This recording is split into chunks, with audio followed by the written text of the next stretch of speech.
नमस्कार साथियों, सभी का एएनएन नेटवर्क में तहे दिल से स्वागत है। साथियों, आज हम बात करने वाले हैं हरियाणा सीईटी रिजल्ट 2025 के बारे में। रिजल्ट का इंतजार हुआ समाप्त। जी हाँ साथियों, आप सभी बच्चे अपने रिजल्ट का इंतजार कर रहे थे और अब इंतजार हो गया है समाप्त। जी हाँ साथियों, रिजल्ट का इंतजार समाप्त हो गया है। नोटिस हुआ जारी, ऑफिशियल वेबसाइट पर आपका नोटिस जारी हो गया है और उस नोटिस में किस प्रकार से आपको बताया गया है उस पर हम चर्चा करेंगे। और 16 अक्टूबर को होगा जारी रिजल्ट। जी हाँ साथियों, आपका जो रिजल्ट है वो 16 अक्टूबर को जारी होगा।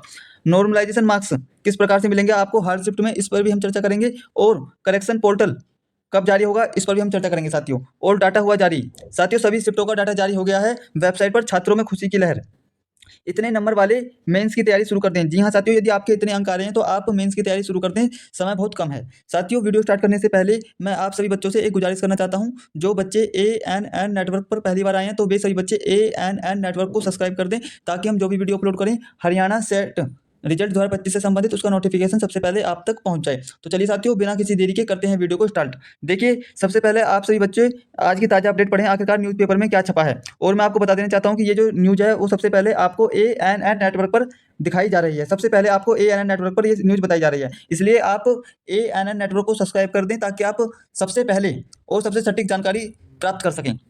अब देखिए, मैं सबसे पहले आपको आज की ताज़ा अपडेट बताता हूँ, आखिरकार न्यूज़पेपर में क्या छपा है। देखिए, हरियाणा सीईटी 2025 करेक्शन पोर्टल 14 अक्टूबर से संभावित। जी हाँ साथियों, रिजल्ट जो है वो 16 अक्टूबर तक जारी होने की उम्मीद। देख लीजिए। अब देखिए, हरियाणा कर्मचारी चयन आयोग HSSC द्वारा आयोजित कॉमन एलिजिबिलिटी टेस्ट सीईटी 2025 को लेकर बड़ी खबर सामने आ रही है। लाखों युवाओं की निगाहें इस परीक्षा के परिणाम और करेक्शन प्रक्रिया पर टिकी हुई हैं। आयोग की ओर से संकेत मिले हैं कि करेक्शन पोर्टल 14 अक्टूबर से खोला जा सकता है। वहीं रिजल्ट 16 अक्टूबर की रात 9 बजे से 11 बजे के बीच जारी होने की संभावना जताई जा रही है। तो देख लीजिए साथियों, आपका जो रिजल्ट है वो 16 अक्टूबर की रात 9 बजे से 11 बजे के बीच में जारी हो सकता है। ठीक है ना, आप बिल्कुल भी परेशान ना हो। और जो आपका करेक्शन पोर्टल है वो 14 अक्टूबर को खोला जाएगा। ठीक है ना। अब देखिए, करेक्शन पोर्टल की संभावित तिथि 14 अक्टूबर 2025। ठीक है ना। क्या है खबर, देखिए, सूत्रों के अनुसार हरियाणा सीईटी परीक्षा में शामिल हुए उम्मीदवारों को अपने आवेदन में सुधार करने का एक और मौका दिया जा सकता है। आयोग 14 अक्टूबर से करेक्शन विंडो खोलने की तैयारी कर रहा है। इस पोर्टल के माध्यम से अभ्यर्थी अपने व्यक्तिगत विवरण, कैटेगरी और शैक्षणिक योग्यता आदि में आवश्यक संशोधन कर सकेंगे। यह प्रक्रिया सीमित समय के लिए उपलब्ध होगी, इसलिए उम्मीदवारों को सलाह दी जाती है कि वे समय रहते अपने डॉक्यूमेंटों की जांच कर ले अच्छे से। ठीक है ना, ताकि आप अच्छे से सुधार कर सकें। आप साथियों, बात करते हैं आपके रिजल्ट की संभावित तिथि की 16 अक्टूबर रात तक। ठीक है ना। देखिए, हरियाणा सीईटी 2025 की परीक्षा 26 से 27 जुलाई को राज्य भर के विभिन्न केंद्रों पर आयोजित की गई थी। आयोग ने आंसर की पहले ही जारी कर दी है और आपत्तियों की प्रक्रिया भी पूरी हो चुकी है। अब सभी की नज़रें रिजल्ट पर टिकी हैं। रिपोर्ट्स के अनुसार HSSC 16 अक्टूबर की रात 9 बजे से 11 बजे के बीच सीईटी का रिजल्ट जारी कर सकता है। ठीक है ना। अब देखो साथियों, मैं आपको बता देना चाहता हूँ कि जो आपका रिजल्ट है वो 16 अक्टूबर की रात 9 बजे से 11 बजे के बीच में जारी हो सकता है। ठीक है, यदि अब आपको बिल्कुल परेशान होने की जरूरत नहीं है। ठीक है ना। अब देखिए, एक बच्चा कह रहा है कि देखिए, पहले मैं आपको इस भर्ती के बारे में थोड़ा बता देना चाहता हूँ। देखिए, जो बच्चे चैनल पर पहली बार आए हैं, जिन बच्चों को भर्ती के बारे में पता नहीं है, थोड़ा एक नज़र एक भर्ती पर डालें। देखिए, परीक्षा का नाम था आपका हरियाणा कॉमन एलिजिबिलिटी टेस्ट यानी कि सीईटी। और आयोजन कौन कर रहा था इसका, हरियाणा कर्मचारी चयन आयोग HSSC ने इसका आयोजन किया था। और पद किस इस एग्जाम को देने के बाद आपको ग्रुप सी और ग्रुप डी के पदों पर पद नौकरी का पेपर देना होगा उसके बाद। ठीक है ना। परीक्षा मोड आपका ऑफलाइन था। परीक्षा तिथि आपकी 26 से 27 जुलाई 2025। ठीक है ना। आंसर की आपकी 29 जुलाई 2025 को जारी कर दी गई। आपत्ति दर्ज करने की अंतिम तिथि 1 अगस्त 2025। और रिजल्ट की संभावित तिथि कब है, 16 अक्टूबर 2025 तक। ठीक है ना, रात 9 बजे से 11 बजे के बीच में। अब देखिए साथियों, इस बार की जो परीक्षा थी उसमें जो सामान्य ज्ञान था आपका वो हार्ड था।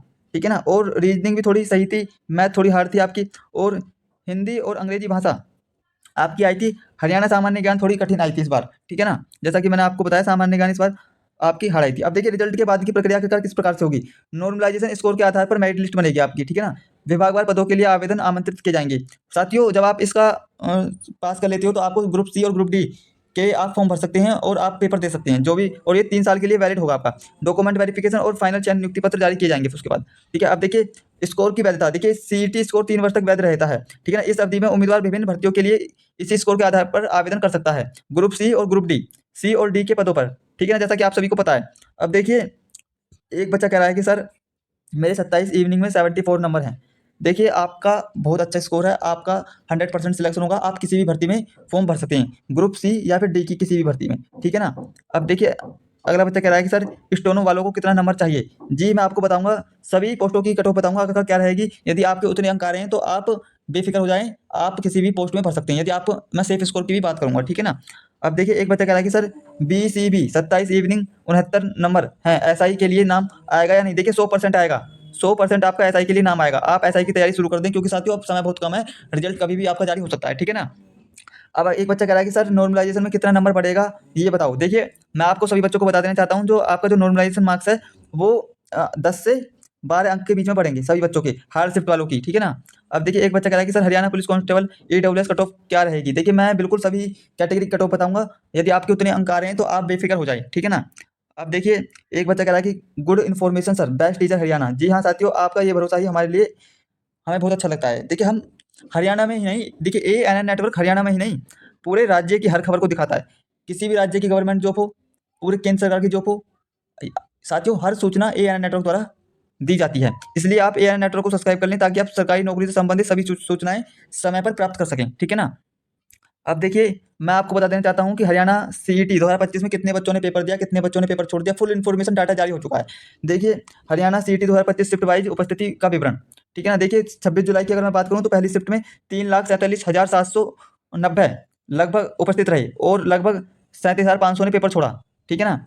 सेकंड 26 जुलाई की दूसरी शिफ्ट में 3,47,261 ने परीक्षा दी, और 27 जुलाई की पहली शिफ्ट में लगभग 3 लाख ने परीक्षा दी। 27 जुलाई की दूसरी शिफ्ट में लगभग 3 लाख बच्चों ने पेपर दिया, ठीक है। अगर मैं बात करूँ कुल कितने पंजीकरण हुए आपके, 13,48,000, ठीक है। और उपस्थिति प्रतिशत कितना, कितने बच्चे उपस्थित रहे पेपर में, तो 12,75,000 बच्चों ने पेपर दिया, और टोटल 73,000 बच्चों ने पेपर छोड़ दिया, ठीक है ना।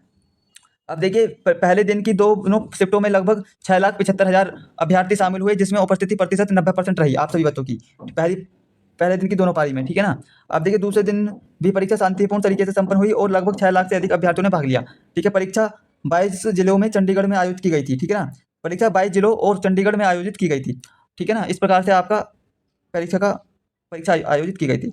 अब साथियों मैं आपको कट ऑफ बताने जा रहा हूँ पोस्ट वाइज। यदि आपके इतने अंक आ रहे हैं तो आप बेफिक्र हो जाएं, आपका 100% सिलेक्शन होगा, ठीक है ना। तो देखिए मैं क्लर्क की बात कर रहा हूँ, क्लर्क की जो क्लर्क पोस्ट है उसकी, ठीक है ना। सबसे पहले तो देखिए क्लर्क में जनरल की रहेगी 48 से 50 अंक के बीच में कट ऑफ, और SC की रहेगी आपकी 42 से 44, और ST की रहेगी 41 से 43, और BCA की रहेगी 45 से 47, और BCB की रहेगी 46 से 48 अंक के बीच में, और EWS की रहेगी 47 से 49 अंक के बीच में कट ऑफ, ठीक है ना। अब साथियों मैं बात करता हूँ MTS मल्टी टास्किंग स्टाफ, ठीक है ना, ग्रुप D के पद के लिए। तो देखिए जनरल वाले बच्चों के लिए कट ऑफ रहेगी आपकी 44 से 46, SC की रहेगी 39 से 41, ST की रहेगी 38 से 40, और BCA की रहेगी 41 से 43, BCB की रहेगी 42 से 44, और EWS की रहेगी 43 से 45 अंक के बीच में कट ऑफ, ठीक है। अब बात करता हूँ मैं डाटा एंट्री ऑपरेटर वाले बच्चों की कट ऑफ। तो जनरल की रहेगी 49 से 50 अंक के बीच में कट ऑफ, SC की रहेगी 43 से 45 अंक के बीच में कट ऑफ, ST की रहेगी 42 से 44 अंक के बीच में कट ऑफ, BCA की रहेगी 46 से 48 अंक के बीच में कट ऑफ, BCB की रहेगी 47 से 49 अंक के बीच में कट ऑफ, EWS की रहेगी 48 से 49 अंक के बीच में कट ऑफ। इस प्रकार से आपकी कट ऑफ रहेगी, ठीक है ना। और अगर मैं बात करूँ पुलिस की कांस्टेबल भर्ती के लिए आपको कितनी कट ऑफ रहेगी, तो देखिए जनरल की रहेगी UR की 50 से 55, EWS की रहेगी आपकी 48 से 54, ठीक है। और BCB की आपकी रहेगी 48 से 52, ठीक है ना। और देखिए BCA की रहेगी आपकी 48 से 50 के बीच में, ठीक है। और SC की रहेगी आपकी 45 से 48, ST की रहेगी आपकी 44 से 47 अंक के बीच में रहेगी। इस प्रकार से आपकी कट ऑफ रहेगी, ठीक है ना। और साथियों यदि आप चैनल पर पहली बार आए हैं तो आप ANN नेटवर्क को सब्सक्राइब कर दें, ताकि हम जो भी वीडियो अपलोड करें हरियाणा CET से संबंधित उसका नोटिफिकेशन सबसे पहले आप तक पहुंच जाए। तो चलिए साथियों मिलते हैं नेक्स्ट वीडियो में, तब तक के लिए धन्यवाद। अपनी पढ़ाई अच्छे से करते रहिए, आगे बढ़ते रहिए।